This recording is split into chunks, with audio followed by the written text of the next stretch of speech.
ka tlhamalelo go tswa SABC Studio 10 Auckland Park Johannesburg gareng ga tse dingwe mo kgasong eno IEC ya re solofela fa palo ya batlhophi e tla oketsega fa e tla bo e konosetsa ikwadiso ya batlhophi botlo jwa beke.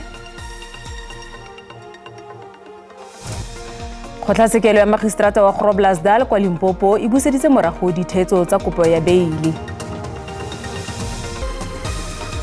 Madume ba gaetsho ke lekgetlo la ntlha mo historing ya Afrika Borwa lenane bosetšhaba la batlhophi le feta dimilione di le 27. Komishene ya ditlhopho e solofela fa palo e tla oketsega jaaka fa e tla bo e konosetsa ikwadiso ya batlhophi bokutlo jwa beke. IEC ya re tshwenyegile thata ka Israel, Ukraine le Sudan ko dintwa tsa teng di ka nneng tsa thibela maAforika Borwa go tla go vouta. I understand the process now. At first, I didn't care about voting. It didn't matter much. So in 2018, I got a funding to study. So I saw what the government is doing for someone like me behind bars. So from there, I started being conscious about voting. Hence, I studied law and all that stuff. So yes, it's working. I can see that, but obviously it won't be perfect. Yes, it has its hiccups there and there. So personally for me, it is working. And I recommend others to also vote. If you don't understand it, ask people who are close by. Yes. What did you say? We are correctional services providing department. And therefore, anything that is likely to contribute to the rehabilitation of offenders, we have to look at it in a positive way and do what we can in order to ensure that there's more and more of that happening in our centers. That is, programs that promote the creation of decent and better citizens out of these lawbreakers. The international segment of the voters' roll for out-of-country registrations stood at 18,000 South Africans ahead of the registration we had this past weekend. Following the registration weekend for out-of-country citizens, this segment of the roll now stands at 29,318. Out-of-country registration can still continue via the online registration process that the Commission has developed and which is accessible through the Commission website. Jaaka fa Aforika Borwa e lebile ditlhopho tseo di tshwayang dingwaga di le 30 tsa demokrasi, seabe le thotloetso tsa dikgosi di botlhokwa thata. Makoko a sepolotiki a leka go ngoka batlhophi mme a lebile gape segolobogolo dikgosi le bao ba diselang morago. Go le jalo, moporesidente wa Contralesa o tsibositse makoko a sepolotiki gore a se ba dirisi go iponela divoutu. Dikgosi ga di gakgamadiwe ke kgogedi ya makoko a dipolotiki kwa dikgaolong tsa ona mo matsatsing ano. Kgosi ya morafe wa AmaZulu Misuzulu ka Zwelithini o setsa jetswe nala ke makoko a dipolotiki a akaretsang ANC, DA, EFF le Action SA gareng ga a mangwe. Bontsi botlhaga bo jere dimpho le go kopa masego mo ditlhophong tse di tlang. Se se fapane le diphitlhelelo tsa dipatlisiso tsa setlamo sa Afrobarometer se se kaileng fa kotara ya baagi supile fa dikgosi di sena tshosometso e kalo mo dipolotiking. You just go to the stats after each and every election. Just check where those many votes are coming from. Even now, many organizations are relying on people under traditional leadership to garner votes. Baitsanape ba dipolotiki ba dumela gore dikgosi tse di nang le dikgatlhego mo dipolotiking ebile di na le maatla di kgona go ngaka divoutu. Traditional leaders are very influential in the traditional society, and politicians are capitalizing in that particular power that traditional leaders have. So they are trying by all means to make sure that they influence those who are in the influence in power. Like for example, you have Izinduna, you have Amakosi, but the politicians are not necessarily focusing on the leaders, traditional leaders at a lower level. Le fa dikgosi di na le kemonokeng go tswa kwa baaging le tsona di tshwengwa ke go retelelwa ga puso ke go tsibogela dikgwetlho tsa baagi tse di akaretsang tshireletso ya dikgosi ka botsona ga mmogo le go tlhokomela matlo a dikgosi le lefatshe la segosi. At some point in Parliament, the ruling party had a two-thirds majority. They could not transfer land to our people. And even now, they're still singing the same song to say we're going to transfer land to our people.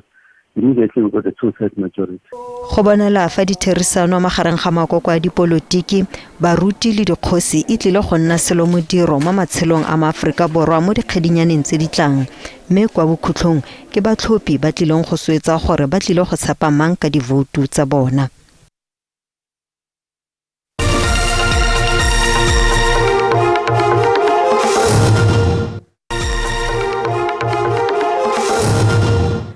Dikgang di a tswelela. Babueledi mo kgetsing ya polao ya Gasenzo Meiwa ba re moeledi yo dikgatiso tsa kgotlatshekelo di bontshang fa emetse molatofatso wa bobedi Bongani Ntanzi e le lepodisi.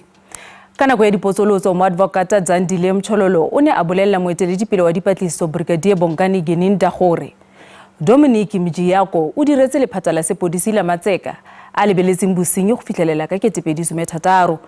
Mme Ntanzi a ka tswa a epetswe le mena. Zandile Mchololo o boleletse kgotlatshekelo gore Dominic Mjiyako yo ditlankana tsa kgotlatshekelo di bontshang fa ene e le moeledi wa molatofadiwa wa bobedi Bongani Ntanzi fa tsheko ene e simolola kwa kgotlatshekelo ya magistrata wa Boksburg le fa Ntanzi a ne a ipubola lekgetlo la bobedi ene e le lepodisi fela mo batlisisi mogolo mo kgetsing eno Bongani Geninda a re o ne a sa itse seno. Do you know that Mjiyako has been a member of the SAPS up until 2017? No, 2016, sorry. No, I wouldn't know, my lord. You don't know that? No, I wouldn't know. We didn't discuss that. And we are not acquainted, and I never worked with him. If he was in the police, I certainly didn't come across him or interacted with him in any matter for that matter. Gape Mchololo o buditse Geninda gore ke ka ntlha ya enye molatofadiwa wa pele Mozisibia a ne a sa isiwe ngakeng fa a ne a bega a tlhasetswe le go gobadiwa ke mapodisi. According to your knowledge, Brigadier, as the lead investigator, was the accused taken to the district surgeon before and after the statement to Colonel Mboto was taken? No, he wasn't. Mchololo o latofatsa Geninda ka gore o paletswe ke go tsamaisa pego ya ga Sibia ya tlhaselo kgatlhanong le mapodisi a Silverton sentle le gore pego eo ga ya isiwa kwa IPID. I put it to you that if you had complied with the provisions of this section, and independent members of the IPID would have been appointed to approach the accused, obtain the necessary statement, and also to do further investigations. No, but that's not correct, my lord. Counsel knows he was working for the state. You need to have A1, a complaining statement, to understand the allegation that has been made. What do I comply with when you don't have the existing A1 or any document or even an eyewitness who says I've witnessed such an assault? Geninda o gatelela gore ga go sepe se se kwa mapodising se se bontshang fa Sibia a ne a tlhasetswe. Motsamaisi wa station sa mapodisi kwa Silverton, Mokolonele Karel Swanepoel, o neetse ka bopaki morago ga Geninda. Maiteko wa go leka go fedisa kgwebisano ya diritibatsi mo nageng, sepodisi se gapile diritibatsi tsa boleng jwa diranta di le dimilione tseo di golagangwang le kgetsi ya batho ba maemo a kwa godimo. Mo ngwageng ono wa ditšhelete go setse go gapilwe diritibatsi tsa boleng jwa diranta di feta bilione. Mosong ono sepodisi se gapile ditone di le 5 tsa matekwane, cocaine le mandrax mono Johannesburg. Naga e samagane le kgwebisano ya diritibatsi e golang. Seno se baka bosenyi jo bo rulagantsweng go ralala melelwane le mo baaging. Go leka go lwantshana le bosenyi jo, sepodisa se dira ka natla go itepatepanya le kgwebisano ya diritibatsi tse di tsenang ka melelwane le go di gapa pele di kaya kwa mebileng. Batho ba le 19 ba ba fitlhetsweng bana le diritibatsi ba tshwerwe ka paka ya meletlo. We are today destroying about 5 tons of drug worth 550 million. These drugs come from various provinces. especially your Free State, KZN, Gauteng, Mpumalanga, Limpopo, and Northwest. Le ke letsholo la botlhano la go gapiwa le go sengwa ga diritibatsi mo ngwageng ono wa ditšhelete le fa go le jalo baagi ba dumela fa e le karolo ya ntlha. The term war against drugs is no longer even a thing, because one thing that we have realized is this challenge of substances and illicit substances in particular is a challenge that requires a more holistic way of dealing with it. It's just but one piece of the puzzle when it comes to addressing substance use disorder. Like my colleague said, we need all departments on board. Ba ditirelo tse di thibelang bosenyi ba ikaelela go lwantsha le go fedisa digongwana tse di farologaneng.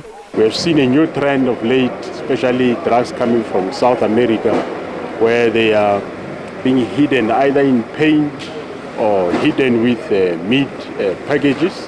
Sepodisa se dirisana mmogo le bathati ba dinaga tse dingwe go thibela go tsena ga diritibatsi mo nageng. Kgotlatshekelo ya Magistrata wa Groblersdal kwa Limpopo e buseditse morago dithetso tsa kopo ya beili ya borrapolase ba le babedi ba ba latofatswang ka go keteka le go neela batlhankedi ba tshireletso ka dinja go fitlhelela Tlhakole a le 7. Magistrata Bogi Mashele a re o batla go lebelela ditshwantsho tsa CCTV pele a ka tsaya tshwetso ka kopo ya beili. Peter Groenewald le Stefan Greefe ba lebane le ditatofatso tsa go keteka ka maikaelelo a go gobatsa mo kgetseng eo go dumelwang e tlhotlheleditswe ke bosemorafe. Maemo a tshireletso a ne a gagametse gape kwa kgotlatshekelo ya Magistrata wa Groblersdal. Tona Mapodisi yo neng a patilwe ke molekane nae ka kemo wa lefapha la bosiamisi le ditirelo tsa kgopololo ba ne ba le gareng ga bao ba neng ba tsenetse tsheko. Bobedi jono bo tsamaile go tswa kwa dikantorong tsa sedika sa Sekhukhune go fitlha kwa kgotlatshekelo. Ba re ditiragalo tse mo go tsone batho ba neng ba tsholeditse flaga ya puso ya maloba ya Transvaal fa mmelaelwa a na tlhageletse kwa kgotlatshekelo di nyemisa moko. We also condemn any display of apartheid flags that invoke emotions in our country, that reminds us of the apartheid past by any grouping. All of us belong to one democratic South Africa and we must abide by its constitution. Tona Bekicele a re mapodisi a malala a laotswe go samagana le seemo sengwe le sengwe. Well, the police are ready for whatever eventuality. That's why they are here today. They will be ending that, and they know their duty. That's why I reminded them that theirs is to uphold the law.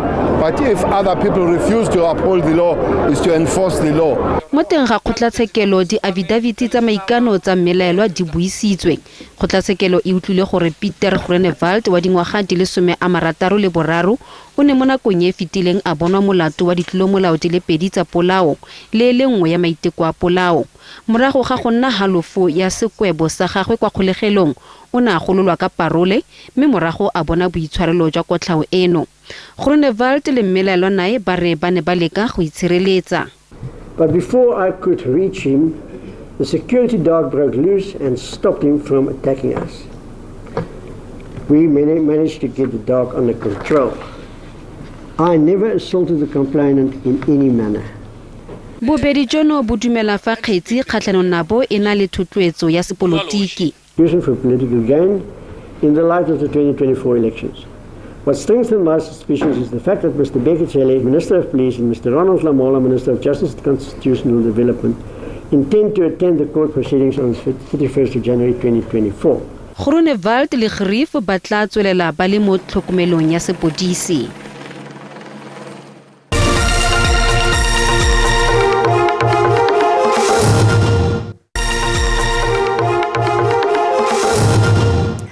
Dikgang di a tswelela. Moporesidente Cyril Ramaphosa o tlhomile semmuso tshimologo ya lenaneo le lentshwa la go golagana ga dikgwebo tsa Aforika Borwa ka tiriso ya tumalano e itsegeng ka African Continental Free Trade Area Agreement kgotsa AfCFTA kwa boemelakepe jwa Durban gompieno. Le mororo lenaneo leo le ntse le dirisiwa go simolola ka Ferikgong wa 2021. Aforika Borwa le dinaga di le mmalwa tsa Afrika di tla itumelela seelo se se kwa tlase sa lekgetho fa di romela dithoto tsa tsona kwa dinageng tse dingwe tse leng karolo ya lenane leo. Lefapha la Matlole la ko Bokone Bophirima la re go na le tswelelopele go bomasepala bangwe ba ba neng ba beilwe mo tlase ga maano a go tsosolosa tsamaiso ya bona ya matlole. Go tlhophilwe dikemedi tsa ESCO tsa porofense dikgwedi di le 9 tse di fetileng go etelela pele bomasepala ba ba tlhokang leano la tsereganyo. Bomasepala ba le bantsi ba ntse ba palelwa ke tsamaiso ya matlole, mme seo se amile thebolelo ya ditirelo le dituelo tsa batlamedi ba ditirelo mo go maswe. Mokhuduthamaga wa Lefapha la Matlole mo porofenseng Motlalepula Kgosho a re tiragatso ya dimasepala ya tokafala e sa le ba simolola go thusa ka tsamaiso ya matlole. Go na le mo re leng gore re nnile le bokgoni re na le mo re ka buang gore re dirile progress e rileng masepala tsona le kgetleng ntse re kopane le bone moruni ka karotso tsene masepale daramo khona go nna le letlole la bone ha ise le fitlho le batlang gore re le teng mme ma re tumela gore le bone dibuka tsa moruni ka karotso dipodisi ka sekile dibuka tsa bone go nna le tshepo. Kgosho a re go fetolwa ga batsamaisi ba mmasepala kgapetsa le gona go tlhola go sa tsepameng ga dimasepala. Nngwe ya dikgwetlho ke gore ha o fetola batsamaisi every 3 months e nna le kgwetlho ya yone go ya ka molao a re kgone go ba or motsamaisi for 6 months or 9 months mara ena ha ntse o tla re ntse re tla re ba refosanya e nna le bothata e busetsa se tseng re se dirile ko morago. Kgabagare moitsanape wa dipuso selegae kwa University of Mpumalanga Dr. Tshepa Molale a re le morago la dimasepala mo porofenseng le bontsha sentle gore tsereganyo ya puso ya porofense ga e thusi. Bothata jwa province ya Northwest ke tshutshumetso ya tsa sepolotiki dintwa dikgotlang tsa sepolotiki tsone tse lengwe di dira gore di-faction tse di farologaneng di phitlhelele gore di imela tsamaiso ya dimasepala and o botla go bona gore dintwa tseo ke tsone tse tlabe di dira gore tsamaiso e nne e bokoa le tlamelo ya ditirelo. Sešeng jaana mmasepala wa selegae wa Mamusa le wa Matlosana le tsona di ikopetse go thusiwa ke Lefapha la Matlole. Ditebogo phakedi wa dikgang tsa SABC mo Mahikeng. Mogaetsho gakologelo gore kgaso eno ya dikgang o ka ifitlhela mo Facebook, YouTube le X. Solofela kgaso engwe ya dikgang ka moso ka ura ya borobedi maitsiboa ka leleme la Sepedi gone fa mo go SABC 2. Tsamaitsibeng ano di kutla fa jaanong re sutela ke lebogile kgaje ka ponele pele ya maemo a bosa go bua re kopana gape mo nakong e tlang. Robadiwang.